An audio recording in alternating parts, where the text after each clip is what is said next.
Welcome to Nomad.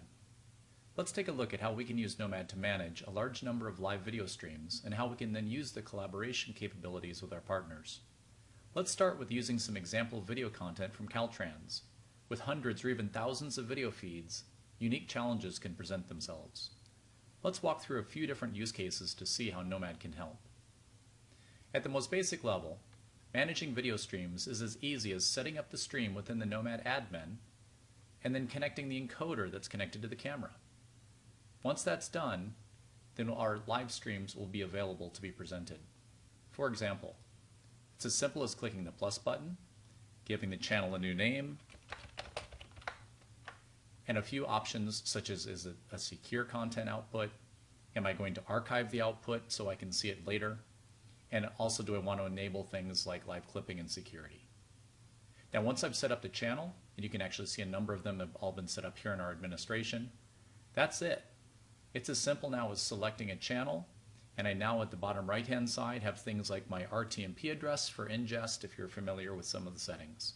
This is all it takes to connect your encoder to our application. In fact, on the left-hand side, you can see that there are a number of streams that are currently running and a few that are currently disabled. On the right-hand side, you can see a live preview. This is sitting about 5 seconds delayed from real time, although we can actually get that timing down to just less than a second if needed. Ultimately, one screen gives you the ability now to manage all the live streams in your organization, all from our administration. Once the video streams have been set up, now we can watch the content. That moves us to use case 2, which is the end consumer. That might be a public user or an internal user or even a user viewing the protected streams, such as a partner or an agency. In this case, we have a UI that's meant just for viewing the live playback. This is an embeddable player, sort of like Vimeo or YouTube, where you can embed this content into any one of your existing sites or applications. Now keep in mind that for protected content, it requires a login to see this first, but then you can invite others to see it in a shared video experience. For example, in the top right, I can click the plus button, and I can see who's currently watching this stream, and I can click Invite Guest and simply put in their email address. Now at this point, this is going to allow me to send an email off to someone else that I'm inviting to come see this protected stream. And for the duration of the invitation, they'll be able to watch it as well. There's actually a quad view that I can use now as well. This can be used to showcase up to 4 simultaneous video streams. And remember, this is either protected content or public content for viewing. On the right-hand side, I can see the little push pins, and I can simply turn on or off the different streams that I want to see at any time. Finally, we support a mixer technology from Red5 that allows combining even more video streams together into a single view for network operations to manage and view many streams all at the same time. Often very useful for things like video walls. Now, let's move on to the next use case where we want to interact and collaborate with the media. In this case, we're going to be going to our collaboration portal that's sort of like YouTube, in the sense that I can go ahead and do a search up here at the top for different types of media that I might be looking for. Or on the left-hand side, I can see all of the current live channels, the same live channels that you just saw. So as an example, if I go ahead and grab one of the live channels here on the left, you're going to be able to see the same live view that I saw earlier, except now this is coming from our content portal. So the content portal can navigate a number of different things. We can navigate anything from the folders, meaning any of our archived content. For example, in this case, I can navigate down into the archive folders, and I can see that there's some different folders and dates. And I can see some different content that's been recorded, in this case off the 710. I can go ahead and click on one of these videos, and I'll be able to watch this pre-recorded content that it's stored. Now there's a lot of capabilities of what we can do with this recorded content. For example, on the right-hand side I can see things about the details about when it was recorded and so on. In addition, I can come into what are called annotations, and I can add bookmarks and chapter markers in it in the event that I want to come back and see additional details later. I can come in and add comment threads where we can talk about what's going on in that video content. And then down across the bottom, I can even download that video. In this case, this is an archive that was created, and I can download the entire original version or simply a small MP4 proxy version for distribution. It's a much easier to handle version of the video content.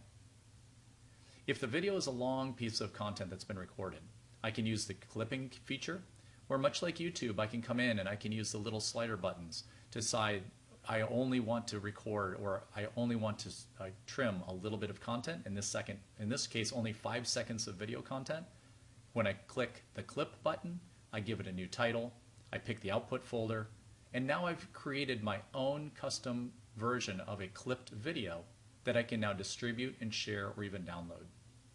Now this content is all stored in the cloud, and at this point I can now share it with others.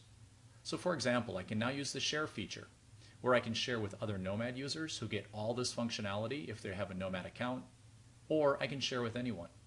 This can be anyone that you want it to go to. They do not have to have a Nomad account. And in this case, I select how long I want the share duration to be for example, 1 month.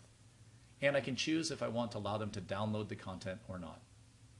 Now, once I do share this media content, it's going to give me a URL that I can now copy and paste and send to anyone. Now that URL is going to be able to be sent in an email, or I can even do something like simply pasting it into a chat session for someone if I'd like. In the end, that single URL I see right here, I can copy it and send it off to anyone that I want to send it to.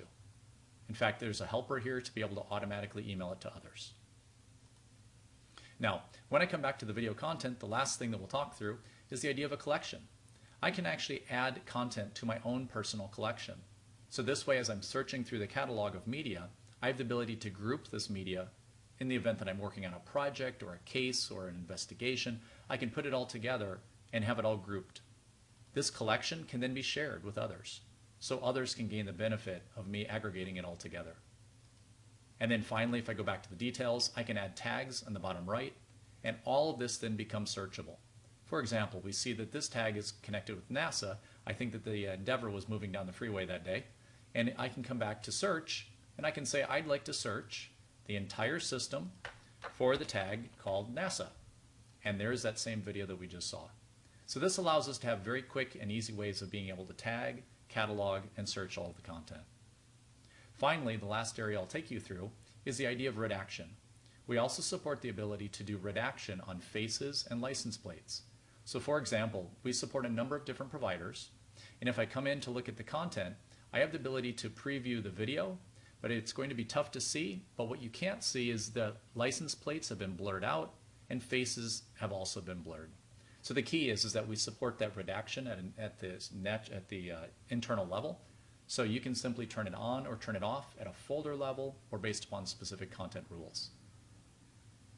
Ultimately, Nomad brings a lot of power to the ability to manage a large number of live video streams, and we look forward to seeing you next time. Thank you.